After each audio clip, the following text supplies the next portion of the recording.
Radical functions and transformations. So radical functions are functions that involve a radical with the variable and the radicand. So just a reminder what a radical looks like. So the radicand is the number underneath that radical sign, and then the little number out front here is the index. Of course, when the index is 2, we don't write it in for square root. And that's what we'll be looking at as square roots in this chapter. So in example 1, we want to look at what the graph of y equals the square root of x would look like. This would sort of be just our base function without transformations. So we're going to start off with the table of values as always, just so we can get a starting point. When I choose my x values, of course, we typically choose -2 through to 2, but we want to consider the restriction here. Remember that you have to square root only positive numbers. You can't square root a negative number. So therefore, the restriction is something to consider. So the radicand must be greater than or equal to 0. So in this case, x must be greater than or equal to 0, which is your restriction.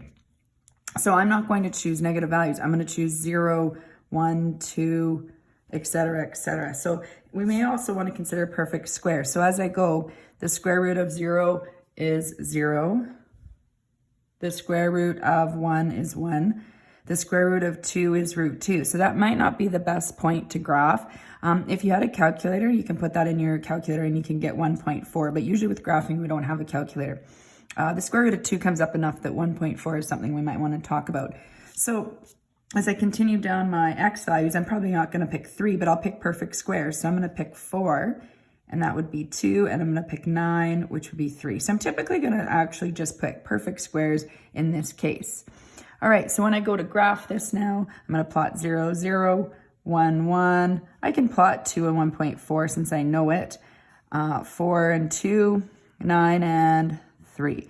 So what you get is this shape right here. We continue with that arrowhead.